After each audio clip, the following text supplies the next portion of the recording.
Okay. I think we are live. Hopefully we are.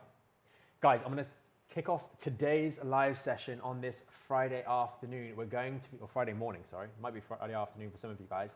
We're going to be going through how to engage your core with a herniated disc. So if you've got lower back pain, you've got sciatica, I'm going to talk through some of the core engagement stuff, because when you've got these kind of injuries in your lower back, most of you guys, for reference, you're going to be L4-5 and L5-S1, these two last discs and segments of the lumbar spine, which give rise to either lower back pain, pain in the buttocks region, or pain going down the leg, numbness, tingling, all of that kind of stuff.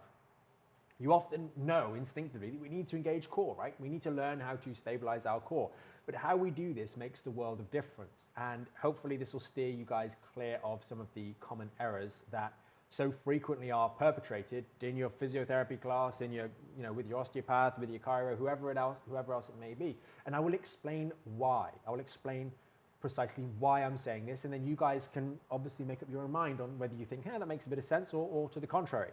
SVG, hello. So hopefully it's going to be really helpful. But first, if we start, why are we actually trying to engage our core at all, right? We're acknowledging that we've got an injury down here. And it is when you move, when you go to get up out of a chair, when you go to turn this way or that way, or whatever it may be, that you allow that injured segment, which is less competent right now because it's injured, you've injured the things that keep integrity at that segment, it twists a little bit funny and it catches, and then you get that sharp pain, that aggravation, and then that residual inflammation. And so it is understandable. Inherently, it makes sense that we should learn to stabilize this section of the core. And so often, we get taught, first and foremost, to do things like lying on your back, no problem there, and flatten your back into the ground to do this pelvic tilt to help you engage the core. And that is where the mistake is made. And I will explain why.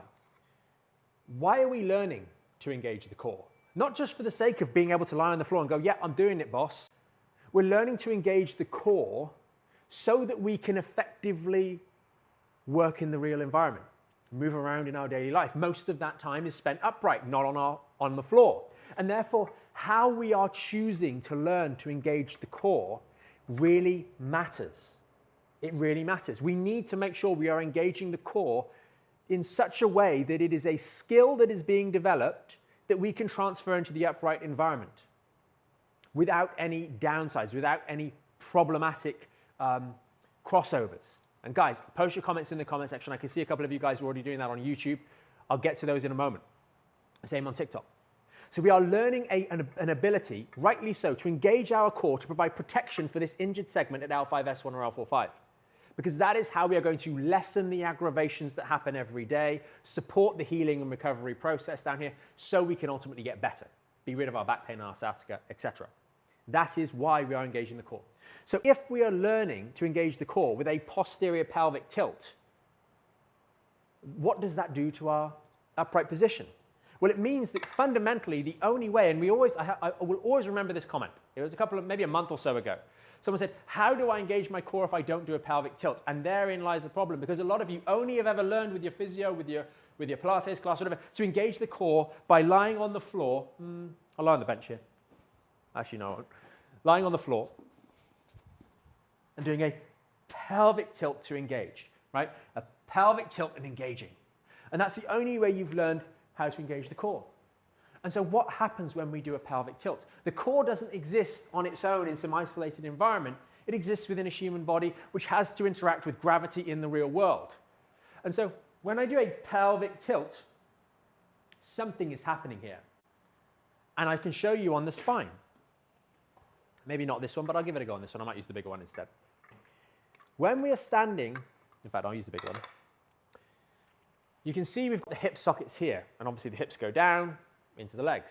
So just use that as the hip joint. When we are standing in an upright environment, and we show this on the X-ray imaging, when we go through X-rays and things like that, you guys can see it very clearly on the standing X-ray.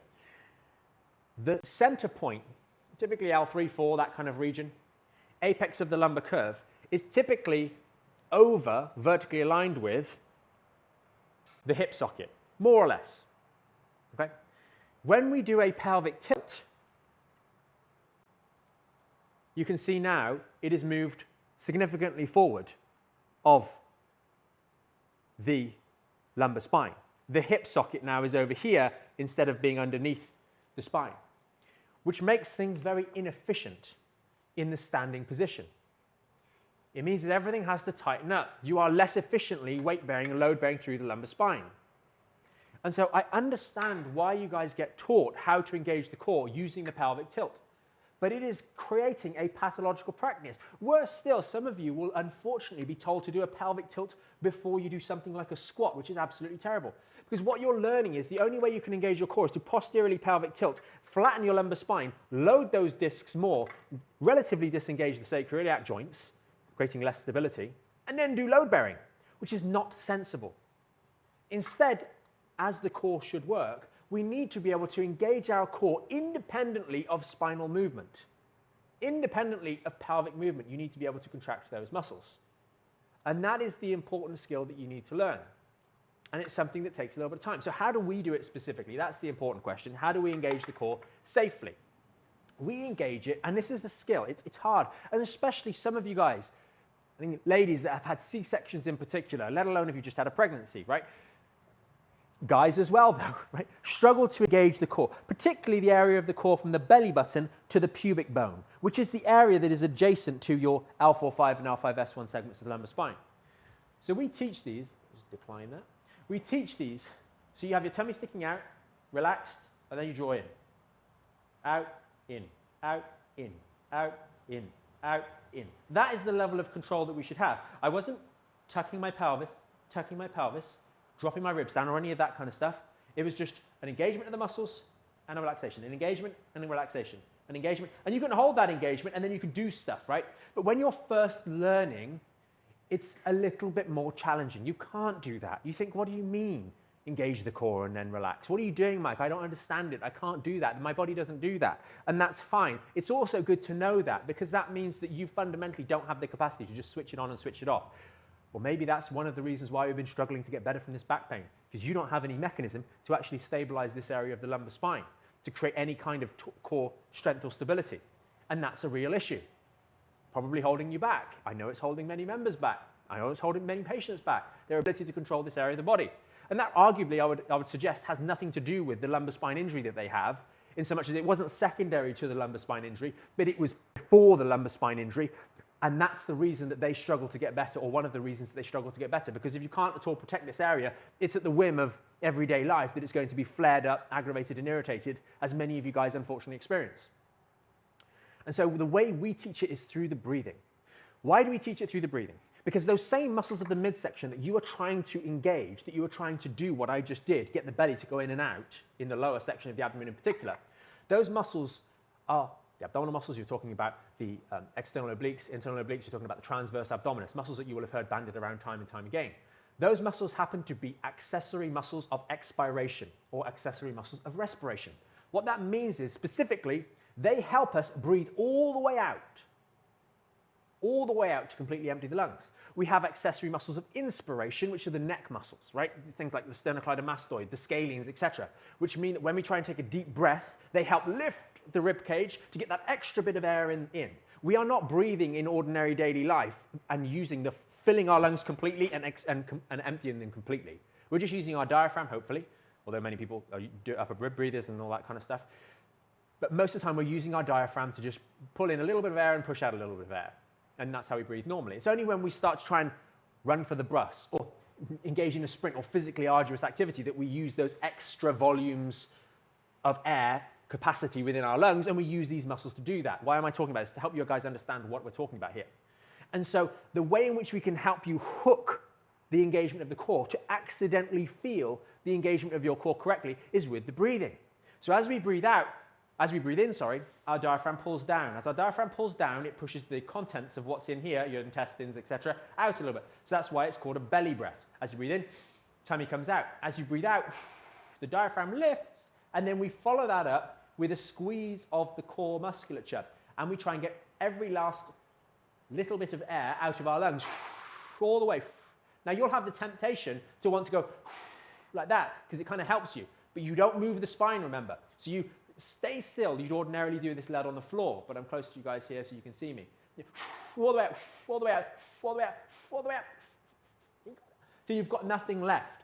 And in the process of doing that effectively, some of you guys, when you first try and do that, you're going to move a bit funny. You're going to probably irritate yourself a little bit. That's why you do it on the floor, because it's the safest environment to learn these things. That's why our core engagement drill in one of the early tutorial videos that you guys do in the program, first and second, is done on the floor, right? Because you can't really mess it up too bad on the floor and cause any significant issues, although you might irritate yourself a little bit if you do it wrong. But the point is here, we are learning the skill of hooking our breath to our core engagement. This is a crutch, so you have to bear this in mind, because what then happens is you learn how to actually engage the core using the breathing and breathing out completely and holding it tight, okay?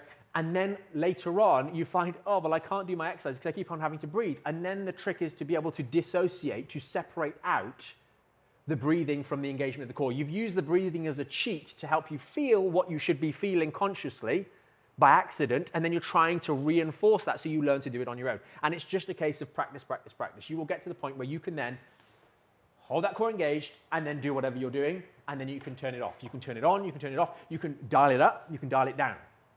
And the way I use this is a description, because there's not one layer of contraction, there's not one level of contraction. What we're trying to do, if we use the elbow example, we're trying to hold this elbow joint steady, okay? In order for me to hold my elbow joint here, like my core engaged, I need to have a degree of tension, not just in my biceps, but also in my triceps. Now, maybe in this particular scenario, the weight of gravity is doing enough. My triceps fundamentally are quite relaxed. But my bicep needs to contract at just the right amount to hold this joint steady against the weight of gravity. If I put something very light on there, my bicep contraction increased ever so slightly, because if it increased more, then I'd curl the weight. But it increases ever so slightly in order to offset the load here. But if I then put something like a heavier water bottle on, I need a little bit more contraction. And so we're learning this ability to engage the core, and then as we're going through the rehabilitation process, for example, when we're doing a dead bug and the leg's going out, as the leg goes out, there is a longer lever putting strain on my lower back and wanting me to lose the engagement of my core.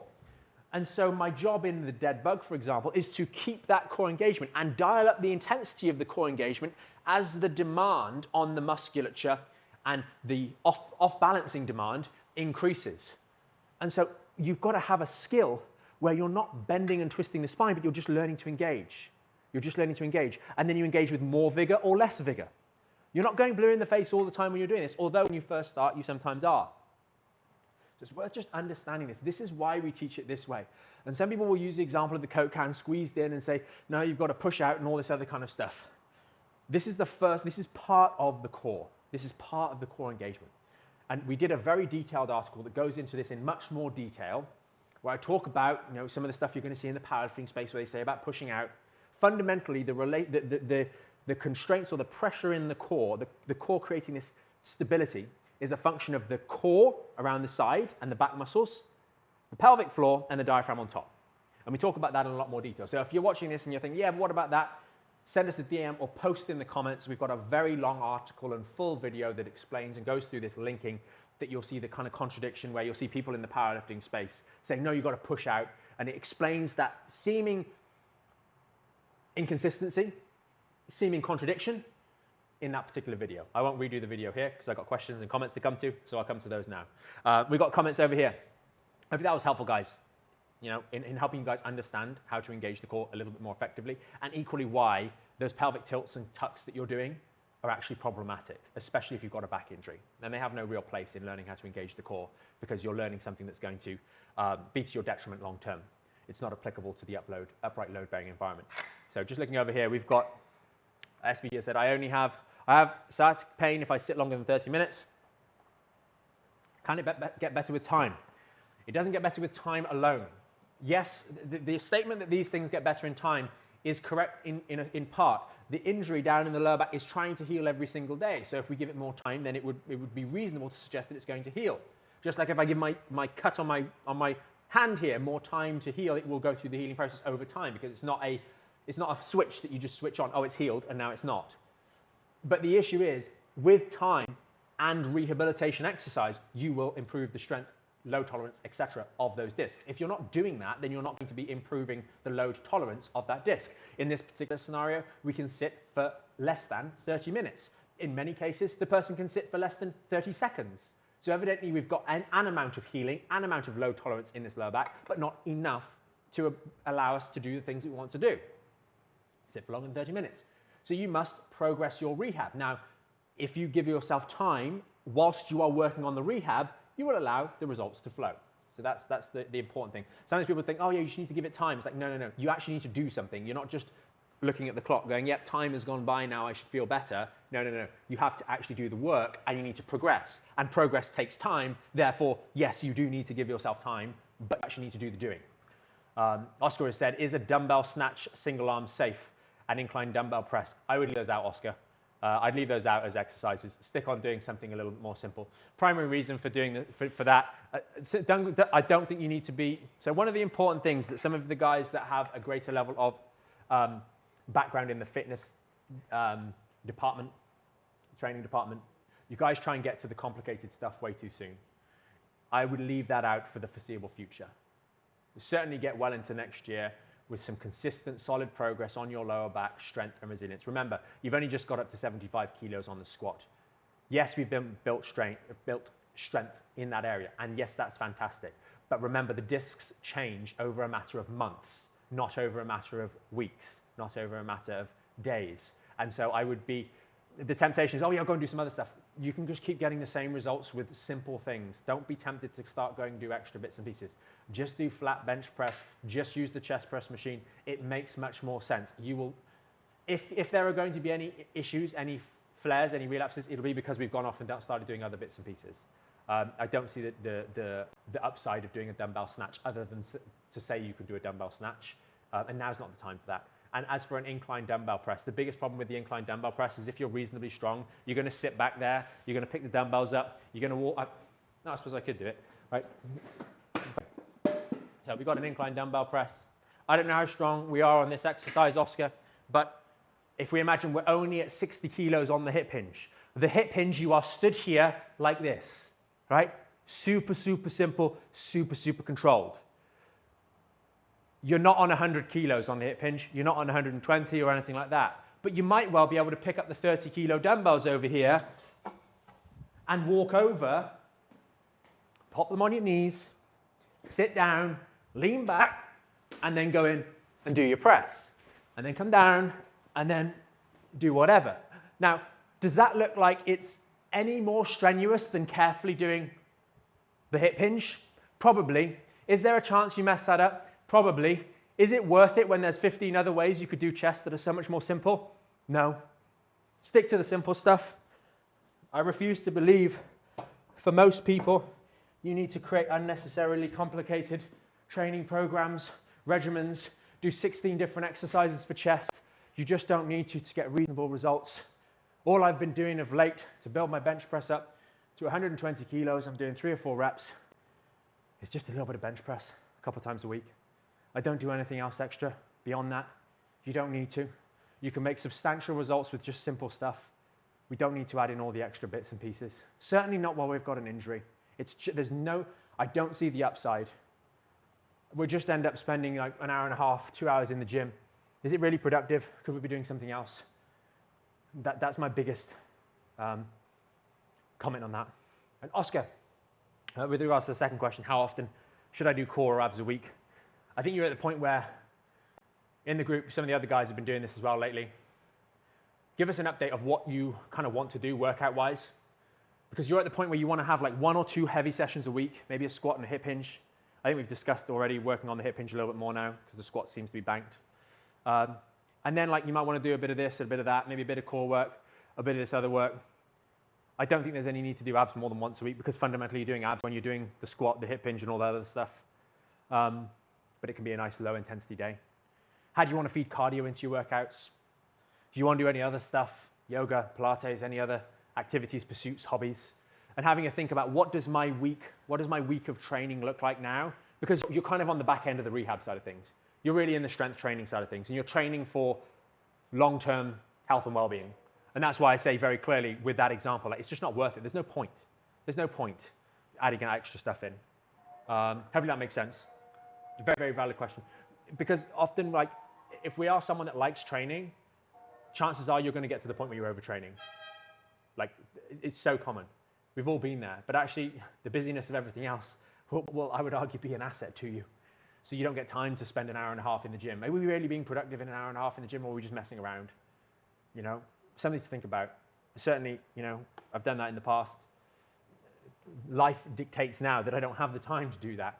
So you just pinch the workout when you can, you get it done, get the essentials done, and then off we go. And you can still get results with that. Yes, granted, there is going to be a point where you are going to need to invest more time in your sessions in order to break through plateaus, and that's fair enough.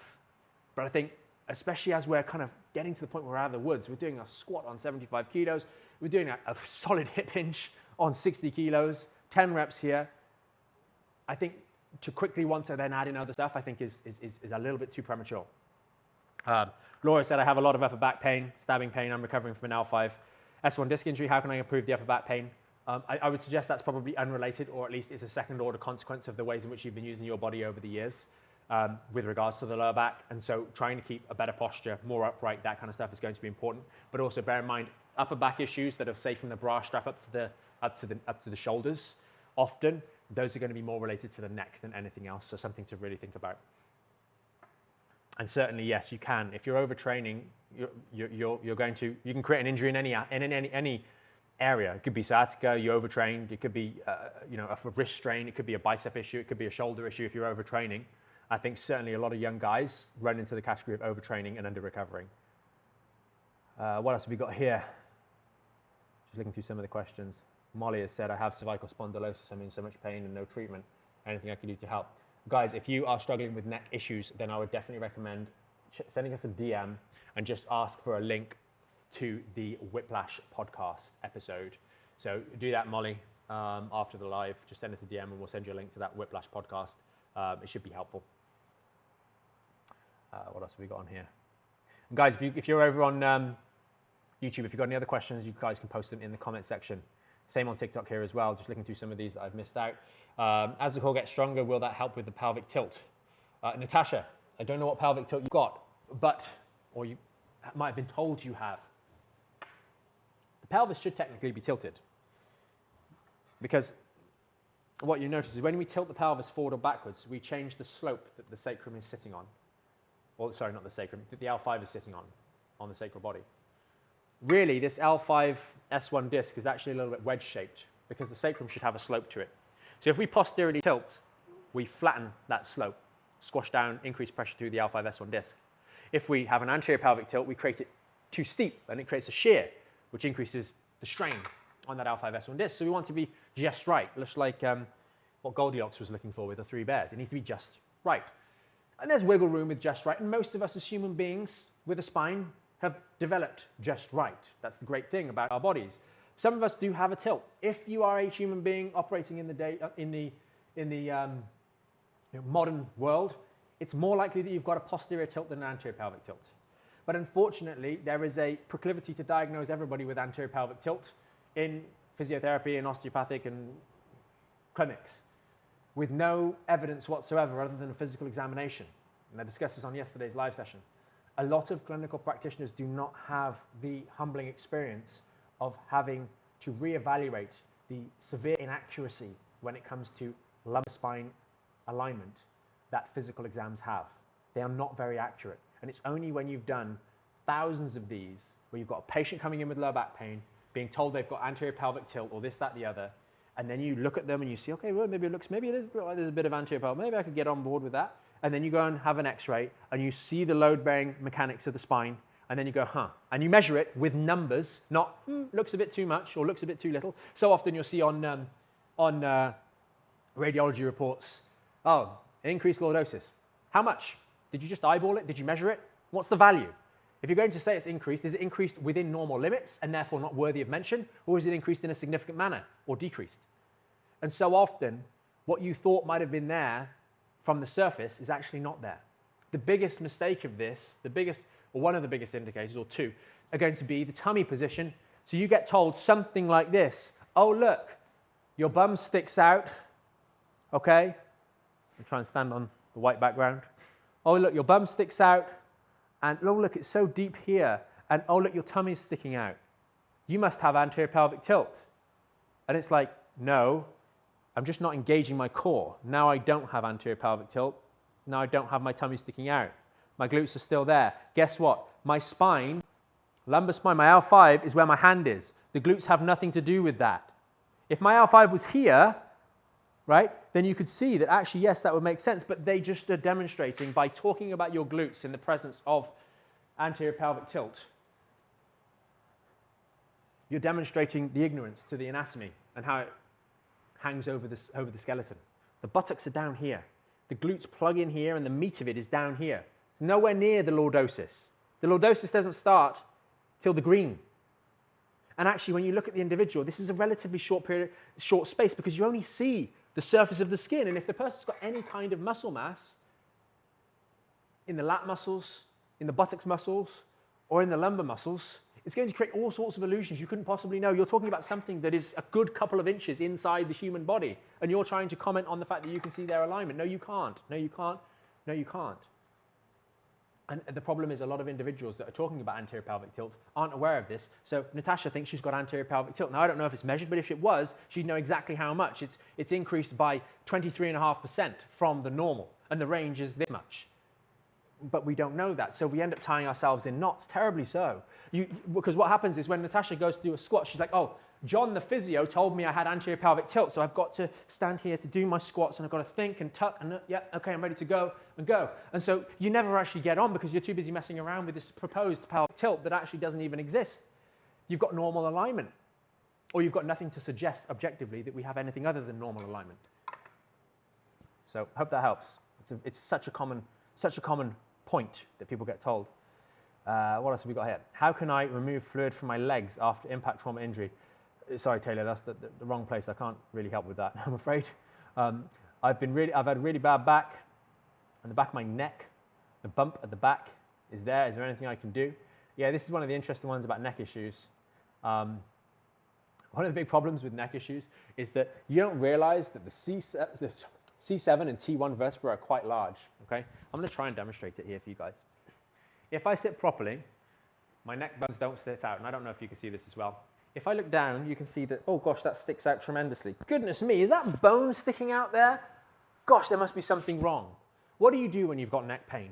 You don't do that often because that hurts, because the holes close a little bit, or there may be some instability. So you often don't do that. What do you do when you've got neck pain? You lean your neck forwards and go, ouch, it hurts. When you lean your neck forwards, these bones all become more prominent, because ordinarily, if you're stood with the appropriate neck posture, you are like this, and you've got a bunch of muscle and skin, such as ligamentum nuchae, which runs through the middle, the trapezius muscles, which attach in down here, which hide those bones. And so it's only when you injure your neck that you all of a sudden start pressing around here with your neck bent forwards, and you think, gosh, they're sticking out. Is there something wrong? And there's nothing wrong at all. Now, that's not to say there might not be an injury in the neck, but the bones aren't the issue. The bones have always been there. There might be a disc herniation, there might be some sort of facet joint issue, there might be some sort of stenosis or other issues going on. There might verifiably be some irritation of the nerves going down into the fingers, etc. But the bone was always there. You just never decided to prod around that area. And the same goes for the lower back. People often get freaked out. I've got lots of bony bits in my back. So, yes, that's the skeleton. It's bony. You've never had cause. Your back didn't exist in your mind until you injured your back. So you had no context for what it felt like before until you start digging around the area. And then you poke something enough, it's going to start hurting itself. And so, again, send us a DM. That Whiplash article will really help you understand this a little bit more. James has said, how should I be sleeping? I cannot get up in the morning. I'm assuming this is lower back pain. It is very common for you guys to experience pain in the morning when you have a lower back issue. And to worry about, oh, how can I sleep, how can I sleep, how can I sleep? You're unconscious. 90% of your day is probably being done wrong. And you're awake, conscious, and you're still getting it wrong. Focus on that. Focus on getting the day done right. Focus on your rehab exercises. Focus on your education about how to use your spine in the world. Focus on not messing this up all day, and then at night, you won't get inflammation filling these holes that lead to the stiffness first thing in the morning or waking up at 2 a.m. So often, because sleep is so valuable and the absence of sleep is fundamentally torture, we could say, you know, it really is bad. People say, well, how can I sleep with back pain? It's like, stop messing your back up during the day. Yeah, but how do I sleep? It's like, you don't understand. You're not even doing things right when you're conscious. Why on earth do you think anything you're going to be told is going to be executable while you're unconscious. We can't even get you to do the right stuff while you're awake. Focus on the day. You win the day, the night will take care of itself. It won't immediately. You can't do things right for one day and expect everything to be hunky-dory, because it didn't start like that. It's built up over a long period of time. This is like the Titanic and we're trying to turn it around. It's not a rubber dinghy.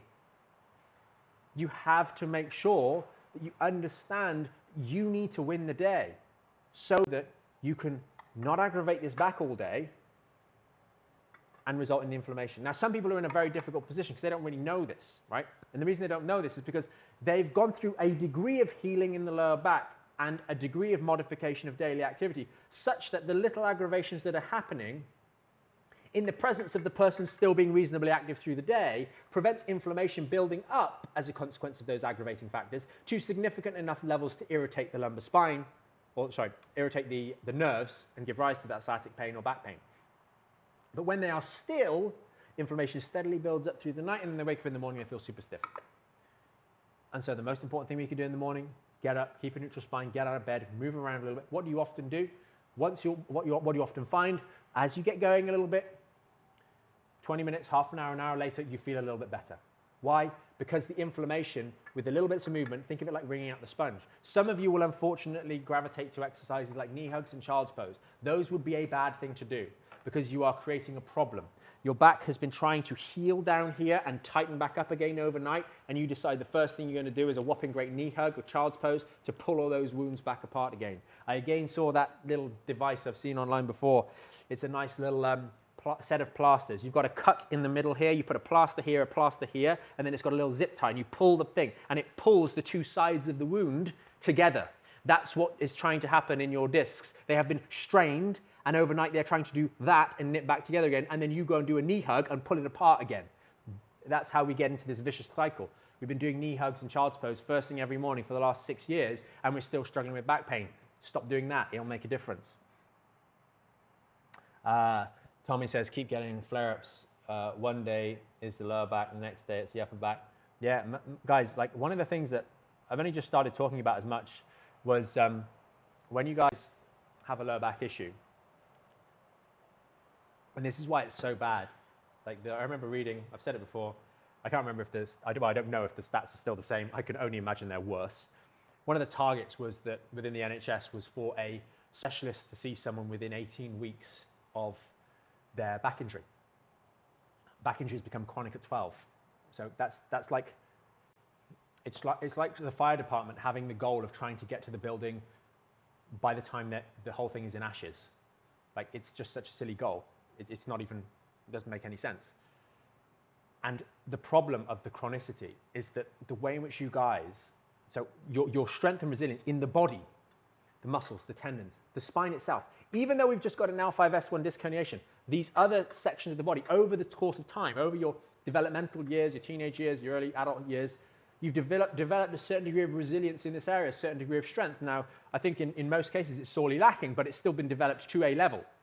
And it's maintained by your levels of activity. But when you injure your back, you stop doing those levels of activity. So if we don't manage the L5-S1 disc well, we lose the strength that we did have, what little it was. We lose the integrity of what little we did have of the buttocks muscles and the hamstring muscles, etc. Muscles that are so important in helping you compensate for the lower back injury while it's acute, while it's injured, so that it can go through a healing process. And because it's managed so poorly for so many of you guys, you get to the point where all of the back muscles just get weak because you're not doing anything for months at a time, because you don't know what to do, because you haven't been given the appropriate guidance, because you've been struggling there, going from pillar to post and not getting any better.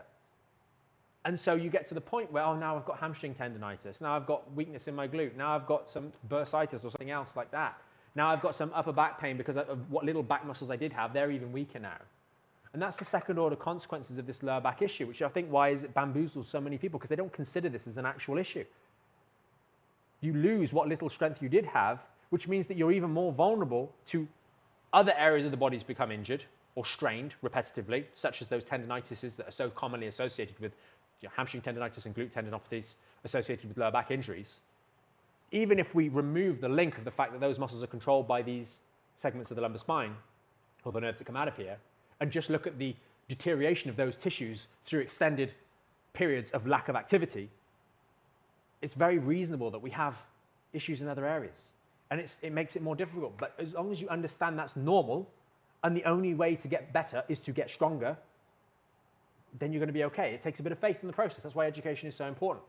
But once you are educated on these matters, hopefully it'll help you have the confidence to move forward and the understanding that it's not going to be overnight that you get better. SVG has said, when you have issues sitting for long, can you see sitting as an exercise? No, you can't. Sitting is not a scalable exercise. It's just not. I don't think that's... Use proper objective stuff.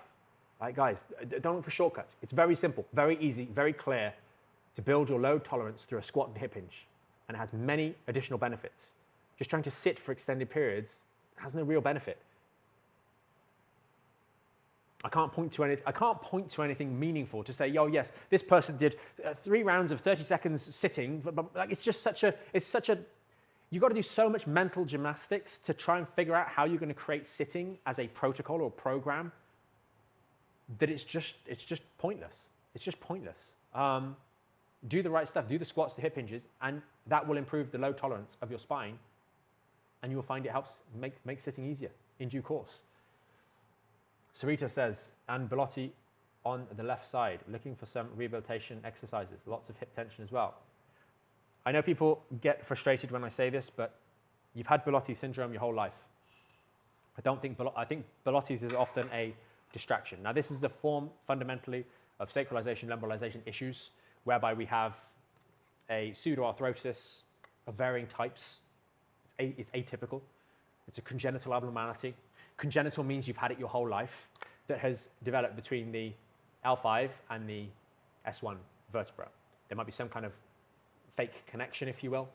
And people say, oh, well, that's the joint that's causing the trouble. If it could well be involved in the process, but it doesn't change anything. You need to provide stability to the section. Whether you've got Bertolotti syndrome or not, you can't stabilize that segment other than through stabilization of the trunk. Core stability work. You need to build the strength and load tolerance at that level. And that's no different to if it's a normal L5-S1 or if we've got this Bertolotti syndrome or we've got this diagnosis of Bertolotti's. Really, Bertolotti syndrome is just like saying, oh, you've got a long leg, or oh, you've got an extra vertebra, or oh, you've got a 12th rib. That's not an injury. Now, they might hypothesize that that particular pseudoarthrosis is the joint that is irritated and injured, and it may well be in conjunction with everything else, and especially this is often a diagnosis that has happened after the person has had back pain that has been managed, or sciatica, that has been managed so poorly for such an extended period of time, going back into what I just said about the deterioration of the human body with response to inactivity. If we have any congenital abnormalities and we've built up ourselves to a good degree during our teenage years, we have a lot of compensation for these abnormalities. The absence of 12th ribs, an extra lumbar vertebra, a sacralization or lumbarization. We've built up adaptation to these things. A missing cruciate ligaments. We build up adaptations in our hamstrings. We're just not born with them, right? Those are all congenital abnormalities. In the presence of adequate strength, stability, control, these issues are compensated for. I know of an individual who got a spondylolisthesis as a bodybuilder. A very, very strong guy, very big guy. If he didn't have that level of strength, he may not be able to compensate the stuff that he's doing at that level. We only had members maybe a couple of months ago talking about they were having a conversation with someone involved in the NFL in the US and talking about the presence of spondylolistheses in these athletes because of the impacts, etc. But they're so physically conditioned, yes, some of them will be taken out by that, but a lot of them will be able to get away with it, and it's only when they then lose their conditioning that it starts to become a real problem. And if you're already starting with such a pitiful baseline level of strength and stability beforehand, not saying that everybody is, but a lot of people are, you lose a little bit and you're in a difficult position. There's a certain level of loss of physical capacity that puts us below that threshold, and disability starts to result. We can't get out of bed anymore. We can't get out of a chair anymore effectively. All these sorts of things, and some of you guys are in that point. But we don't need to get caught up on the congenital abnormalities that we've had our entire life. Another one is people that have a congenitally smaller spinal canal. You've had it your whole life. We don't need to get caught up on those things. Those things often become alluring, if you will, because, oh gosh, I've had this back pain for so long and no one's been able to solve it, and now you've told me I've got this thing. That must be the problem. It's like, no, you've just dealt with back pain badly like 15,000 other people, right? And yes, that's something that makes it a little bit more quirky for you, but it just means that you're going to suffer more if you don't do things right, arguably. It doesn't need to be an issue long term. Zay says, do you have any exercises I can do for myalgia paresthetica? same sort of stuff, right? It's generated in the lumbar spine, a little bit higher up, typically speaking, but it's a lumbar issue that is giving rise to symptoms in an area of the lower limb. Manny, what do you think of the method called the ringer-dinger, where you pull you from the head? It might feel great for some people. If you're doing that without x-rays, you are absolutely out of your mind. Again, this is something that you don't get taught. Having been exposed to lots of x-rays with people with fused joints, people with C3-4. I always remember one case of a young girl, not even sure I'm that young, she was older than I was at the time, maybe a young lady, let's say. And she'd had some bad events in the past, and she'd actually tried to commit suicide at the time. This was a while ago, and it didn't work. And it just so happened that she had, I think it was C3-4, were fused. It was one big vertebra. And I suggested, maybe that was the thing that saved you. The fact that that wasn't a normal vertebra. It had a slightly greater level of stability than if it had been two joints. Very interesting. And I've seen a number of cases over the years. Instances like Bertolotti's, instances like sacralization, lumbaralization, missing 12th ribs, extra lumbar vertebra. Other peculiarities in the upper part of the neck, specifically with reference to this adjustment.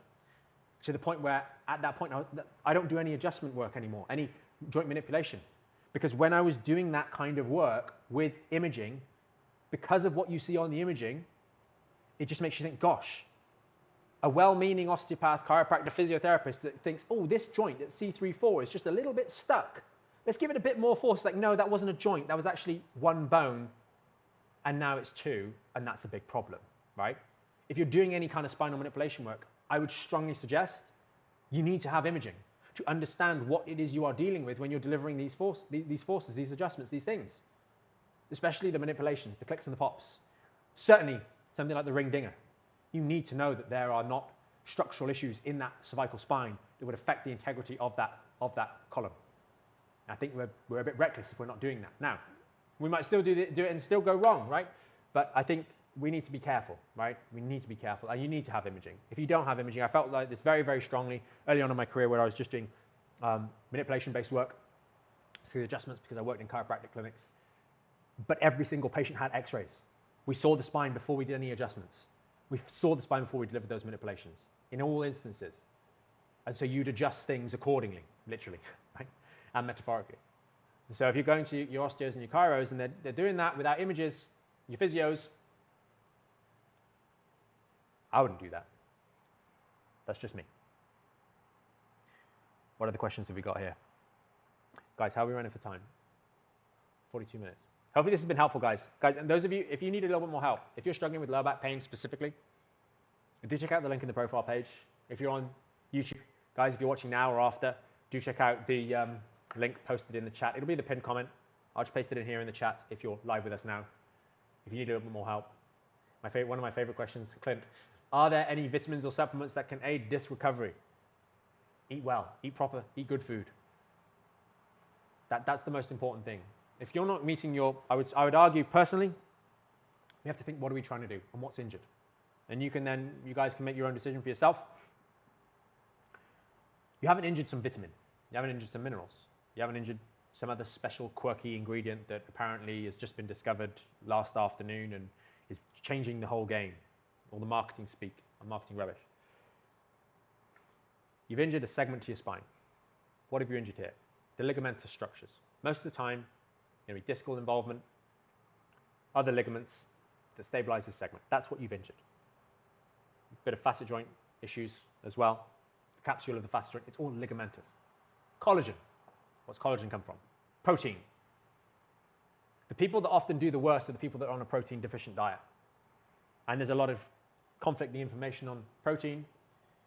There's varying figures. But I would treat yourself as an individual who is doing training. You are looking to rebuild strength and resilience, and you have lost it. You're also looking to support the recovery needs of your body, which means you probably have more needs than the individual that is just trying to get stronger. And so you better be getting enough protein intake every single day. It doesn't mean you go over the top, but you need to get enough protein. What is that typically? Typically, you'll see figures like 1.6 grams per kilogram of body weight, or 1 gram per pound. As we start to get much beyond that, it does seem as though it's not necessarily going to be worthwhile or the same reward per extra protein, but you need to be getting enough protein because that's the stuff that you're made out of. That's the raw material that you need. If you're trying to build a house out of timber frame and you don't have any wood being delivered or sufficient amounts, it's going to take you longer. So it's worth bearing that in mind. You need to get adequate protein on board on a daily basis. Don't really care where it comes from. If you want to do plant-based stuff, do plant-based stuff. If you want to do, what I would classify as just normal eating, then do normal eating. The most important thing is that you're getting the protein on board. Now, the temptation for some of you will be then now to get into analysis paralysis. It's like, oh, well, when do I need to eat it? Do I need to eat it 3.5 minutes before my workout? Forget about all of that. You're not a bodybuilder. You're not trying to compete on stage. Just get enough each day. Win that before you, because so many people get into this state of analysis paralysis and they're like starting to look at a bunch of different things that barely move the needle individually. Instead, just get enough protein every day. And I don't care if it's split over different dosages, whatever, just get enough on board. That's the most important baseline. And that you're not in a crazy calorie deficit. I think being in a crazy calorie deficit is probably not going to be so helpful for you. Have enough food, eat real food, stuff that you can name, right? Is it a piece of steak that comes from a cow? Is it a piece of chicken? Is it a broccoli, right? Broccoli has no protein in it, fundamentally. So make sure you're not filling up on broccoli and missing out on something that's got protein in it. Measure it. It's very easy nowadays, especially here in the UK. You've got everything on the ingredients list. You've got all sorts of apps that can help you track this stuff. Very, very easy. And people tend to eat the same sort of stuff, right? So you've only got so many different meals that you typically make, unless you're some sort of chef, and even in that scenario, you're making the menu. And so, just get an idea of what the right kind of amount is per meal, and then just go on from there. Super easy, super easy. We don't need to complicate it.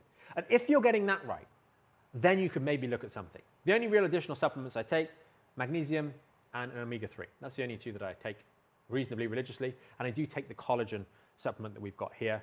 But you can find any sort of collagen supplement. It's got a mix of some other joint-based things. And the primary reason I take it in the presence of adequate protein in my diet is because I really notice when I take it versus when I don't take it, my fingers in particular from jiu-jitsu get a little bit more sore.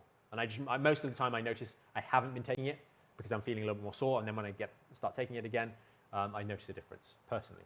But you are wasting your money if you are not eating sufficient food, real food every day, and you're subscribing to 15 different types of supplements. You are wasting your money. I repeat, you are wasting your money. No, turmeric is not going to deal with the fact that you're getting 5 grams of protein a day, every day, and help fix your lower back pain. As good as that stuff might be, it is a supplement to a healthy diet that you are getting all of your main nutritional needs, not a replacement of.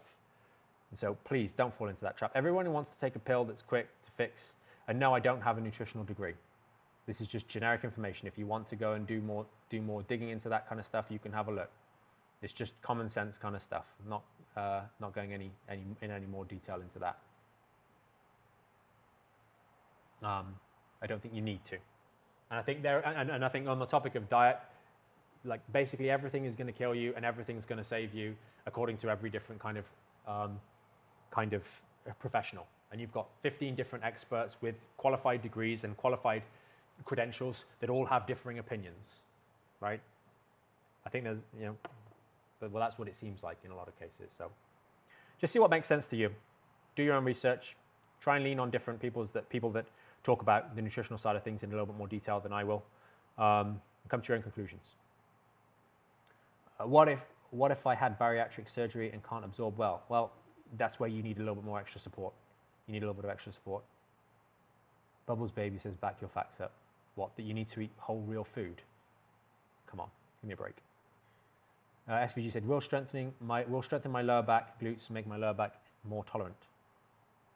SVG, if you do the rehab work, you will build strength and resilience in your lower back. So yes, is the short answer to that. Opting for C-section this time. Any advice weeks leading up to or after for recovery, please? Jess, I think the big thing is, 1 second. I'm just going to remove that person from the chat because they're just being useless. There we go. Goodbye. Opting for, if someone asks me a question, I'm going to comment. If you don't have facts to back it up. Who do you think you are? Anyway, very useless. I'm trying to be helpful here. And I did say that I'm not an expert in nutrition, but I can give my opinion when my opinion is asked for. Just like if you think, what do I think of the weather today? Do I need to be a meteorologist to comment on that? No, I don't. Silly people sometimes. Nothing of add value to add. Jess, you're 32 weeks pregnant. Tailbone dislocated naturally first time, so you're going for the C-section. Okay?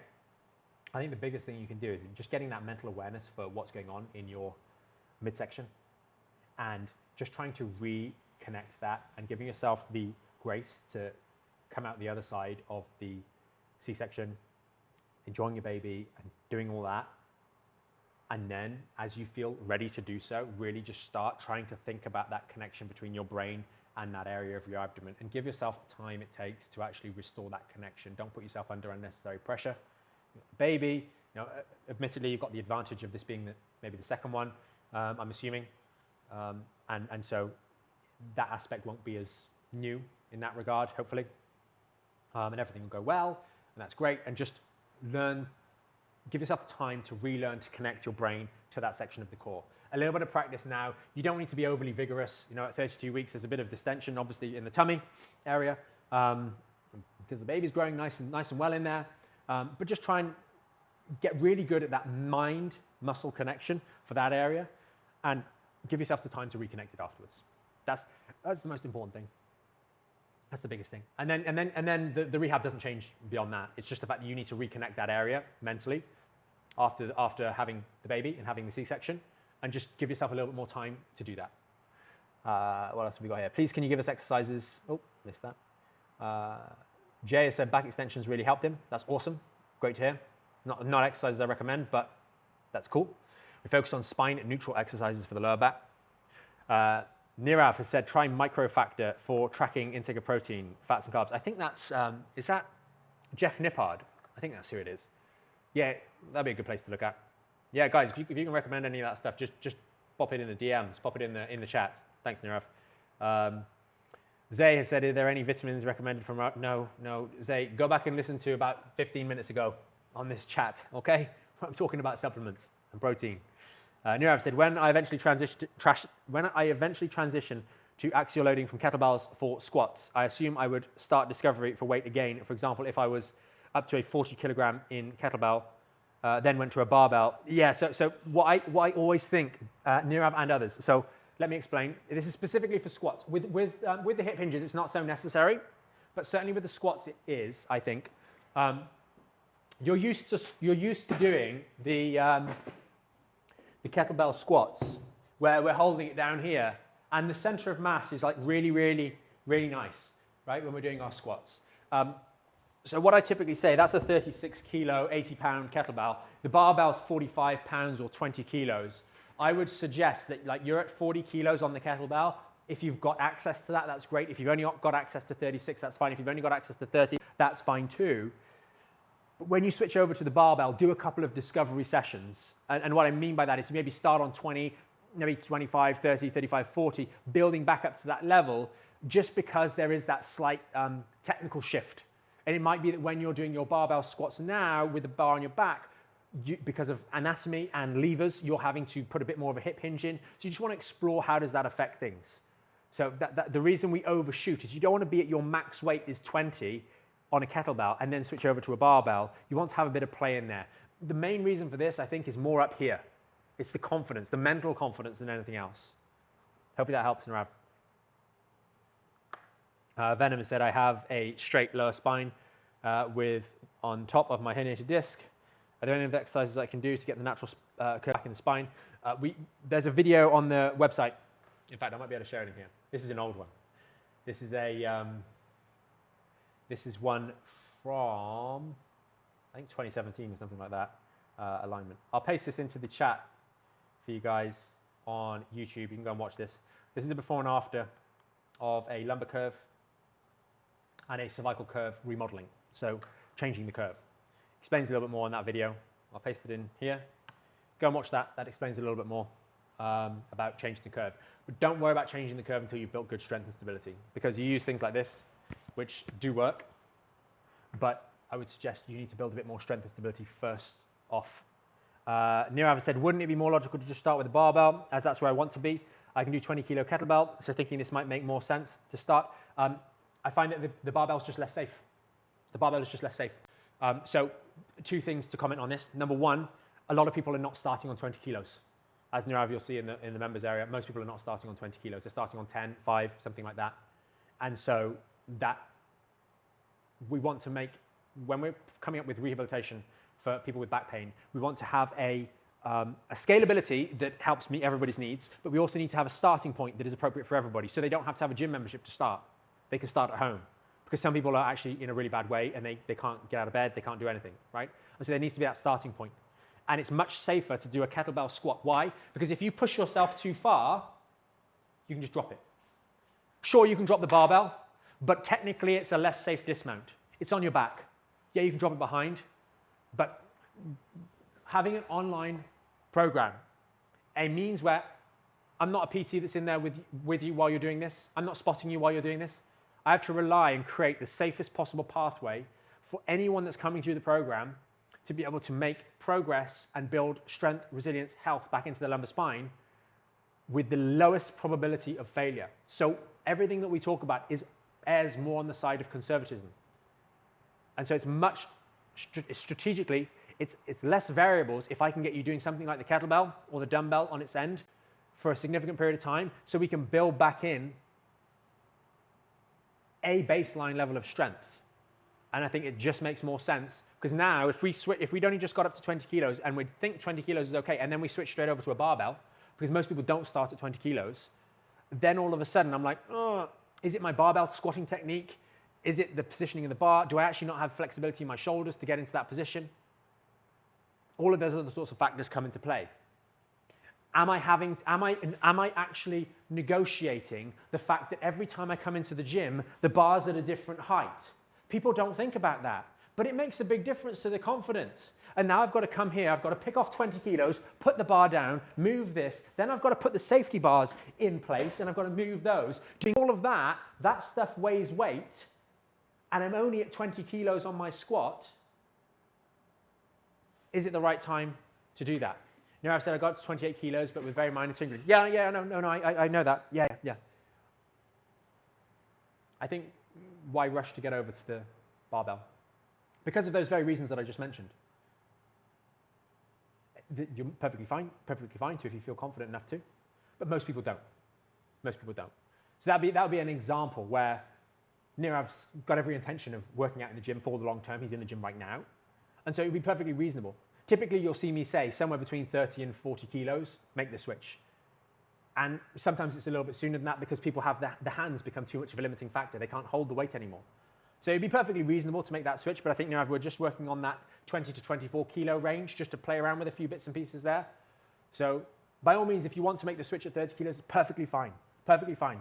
But I've just given you there the explanation for why we choose that versus something else. And so now you know that, you're like, oh, okay, well, Mike said, yeah, actually, the squat rack's not even set up. So now I have to, oh gosh, let's say this is over here in one of those things, and oh, it's a bit stuck. Oh, I got it out. How do I know that didn't mess up your back? How do we know that didn't jar your back a little bit? And as you're walking across the gym, some idiot decided they wanted to move in front of you, and you, oh, whoa. And then you go, okay, yep. And then, oh, you banged it on the edge. Whoops. And then you had to put it in place. Like, there's all of that involved in the setup, which needs to be considered when we're still at a relatively low level. Because most of the time we're not going to walk up and boom, it's set up because this is my gym. So it's either going to be set up for me or for Lara, right? And so most of the time, I can just walk in and do it. I don't need to do any of the setup. And that's not to say you don't get to a level where you're doing that. You're going to have to get there sooner or later. But we think about these sorts of things so that it's structured a little bit better for you guys to try and minimize. And as Nirav, you'll see, and you'll see other members in the members area, etc., we can't eliminate all of these variables. But we want to try and control as many as possible. So we're dealing with a controlled number of things going on. Hope that makes sense. Oscar said, how long should I do treadmill walking? As long as you want, Oscar. Make sure it's not aggravating you. Make sure it's not aggravating you. But I'd look at what the purpose is. What the purpose is on the walking front. I think that's not really a back I would say specifically, Oscar, from where you are, that's not really a back question. I'd put the question back to you, how long do you want to walk and why on the treadmill? Nirav said 30 to 40 kilo dumbbell, no kettlebells, go above 28 kilos, then move to barbell. Yeah, I mean, to be honest, Nirav, if you do want to get into squats, I don't see there's an issue with being happy with 28 kilos on the kettlebell and just making the switch then. Most of the time, my general default guidance is 30 to 40 kilos, because that's when people start to get a bit uncomfortable with just holding the thing. So, yeah. Hopefully that makes sense. Guys, I think we're at the end of the live. Hopefully this has been helpful. Hopefully this has been helpful. If you guys on TikTok need any more help, any more support, check out the link in the profile page. Watch the video there. It explains a little bit more about the program, what we do, how we can help you guys. Those of you guys that came on YouTube, again, if you need a little bit more help, I put a link in the live chat, and I'll just put it again at the bottom here. And if you're watching after the fact, no, that's a different link. That's the spine remodeling link. If you're watching this after the fact, it'll be in the pinned comment, so you can check that out. And have a great weekend, guys. We will be back next week. We'll have those of you on the Sunday email, the email that we send out every Sunday. Keep an eye out for that. We'll have the rough schedule that we're thinking of being live next week. Also, the announcement for the Black Friday sale, that's now on. We'll have more details on the Sunday email.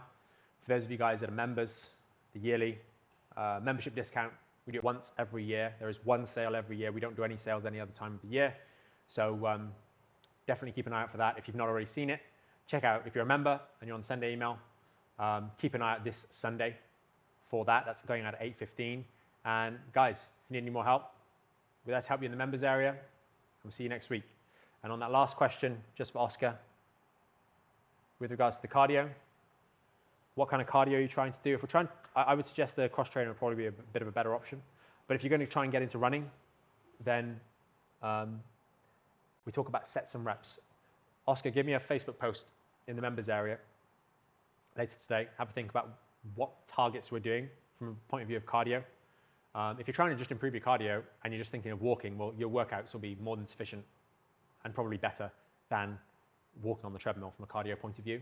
If you're thinking about actually challenging and building your cardiovascular system in a more objective way, a more significant way, then thinking about whether we're going to do cross trainer, running, or something like that, let me know. And then we can figure out what's going to be the best option. So that way we can give a better answer. So do a post in the group. That'll be cool. Guys, have a great weekend, and we'll see you next week. Bye.